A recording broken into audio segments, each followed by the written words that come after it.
Look at this cactus. And for those who don't know, cactus bear fruit. Look at this guy. Beautiful. And for the first time in many months, throwing the knee sleeves on, because we might be squatting something at least respectable here.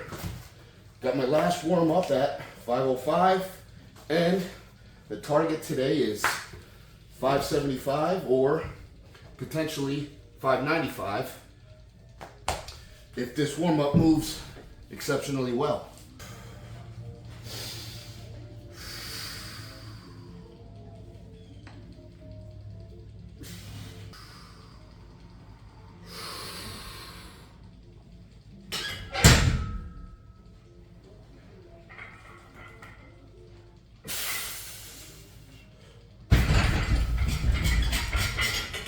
That was indeed easy. And while that went well enough to go for the 595, I am keeping it on the safer side and going with a 575. I have to remind myself that I do have time. I'm not in a rush, and that 20 pounds could lead me to going backwards instead of forward. So we're gonna go with the safer bet here, 20 pounds over last week for a top single. And I still have the opportunity to say, well, that moved exceptionally well. I have no pain, and I can still jump the next 20 pounds up in this session if I so choose. But for now, we're gonna keep it safe at a lighter top single, but heavier than I've squatted in quite a while. And now I just have to make it look easy.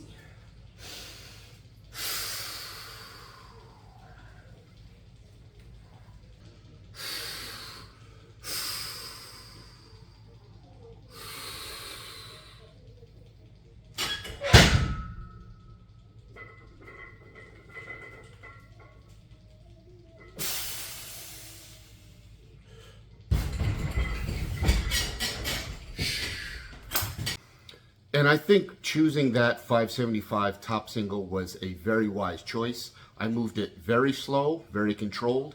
It did not feel heavy. I'm really just testing, not my strength limits, as the strength is there, but I'm testing my limits as how far along has my rehab come. I have about 10 weeks to go. I have a goal of squatting over 700. That puts me at about 13 pounds a week. And since I was jumping 50 pounds a week and now 20, I'm absolutely on the path. How it felt, I am now planning next week for a 605 single. That is a 30-pound jump. And from there, I will take smaller jumps again, just as much as my body will allow me. Although I do have a timeline, I do have a goal. If I can jump 30 pounds this week, 10 pounds next week, maybe only 5, maybe 20, we will see. But I'm not just picking numbers based on I have to get to this. I know that if I follow the path that I have set, I will reach my goal, and I have no doubt in that at all.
So, wrapping up a day with Soda Pop here. She jumped in the shed to, I don't know, come say hi. She's a good little goat. About 2 weeks old now. Put her down, let her finish jumping around. Wrapping up for the day. So I skipped my deadlifts for the day. The back of my knee has been feeling a little sketchy for the last 2 or 3 days. And I did one test rep and I felt a little bit of tightness. And I thought to myself, no reason to go further and push it just for the sake of I haven't written it down.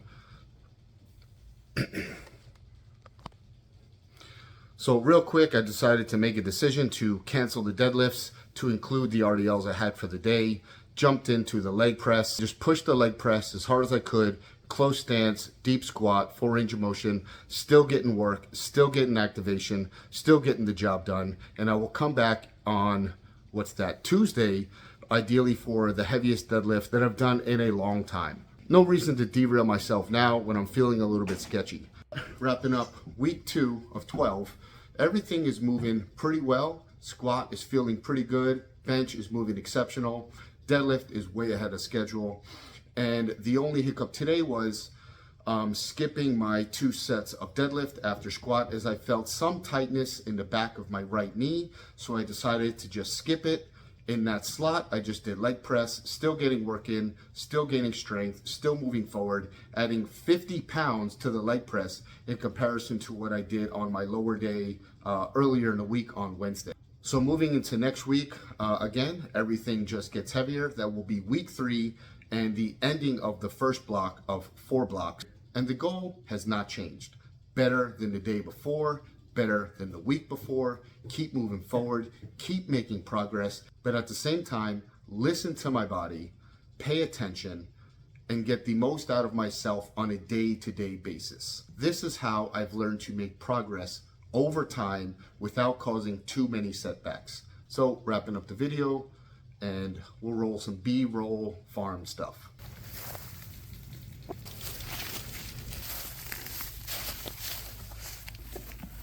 Oh, that's Jenna.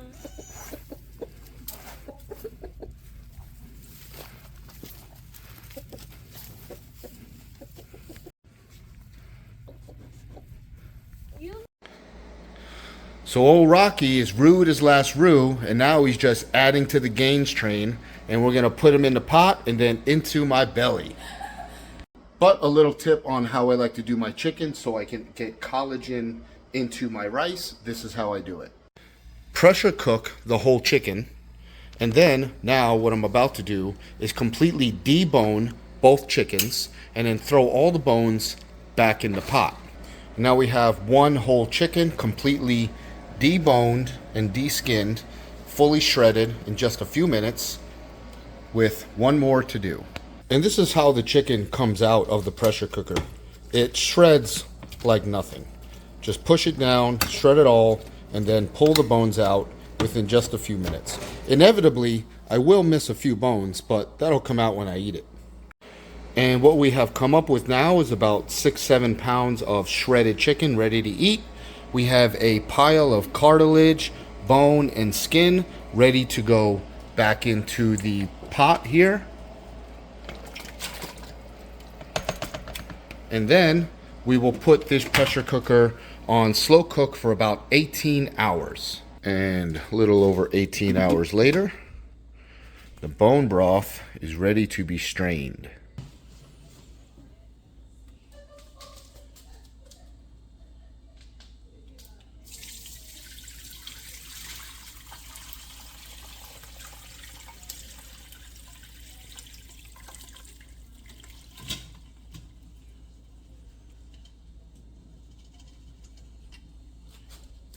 Now what I have here is a bunch of scrap that I'm actually going to sift through, pull some of the bone out, get some of the skin, air fry it for a little tasty treat.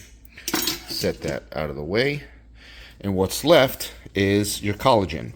This will actually turn into a thick jelly-like substance once cooled into the fridge. And we're about a day later. Now we can check to see if our collagen has collagenized itself. Boom. What you see is a layer of fat, but you can see how it's all jiggly now. Let's get that layer of fat off there so we can see the collagen. You can see it kind of just breaks off in little chunks. And just scoop that out and get rid of it.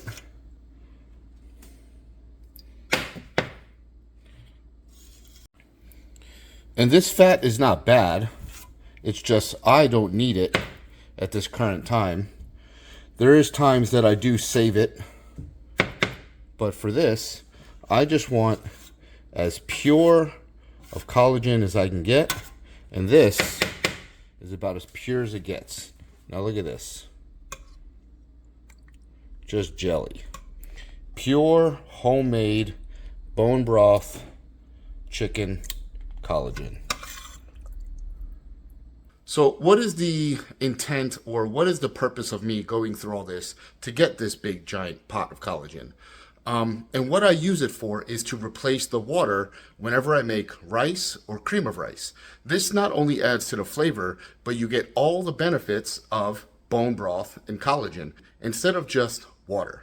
Instead of buying chicken breast or chicken tenderloin, chicken thigh, whatever it may be, just get you whole chicken, pressure cook it, spend the extra time, put a little bit of effort, and get you a big pot of free collagen. Now, why I go through all this effort? I'll show you exactly what I use this bone broth collagen for, and why I go through that amount of effort when I could just get chicken breast or chicken thigh or chicken tenderloin or whatever. I find that this adds a lot of flavor and a lot more nutrients to my food at literally no extra cost. So nothing fancy here, just 150 grams or so of minute rice. We got my collagen, and so instead of water, like I said, we just put our collagen in place of that. So now we have about 650 grams of collagen over our 150 grams of rice. And then I simply just microwave it. Boom, done. And now finally what we have here is our final product from all of our hard work. Freshly shredded whole chicken, some bone broth collagen, and some rice. Quick, easy meal. That makes the traditional chicken and rice meal just a little bit less boring, a little more flavorful, and way more nutrient dense.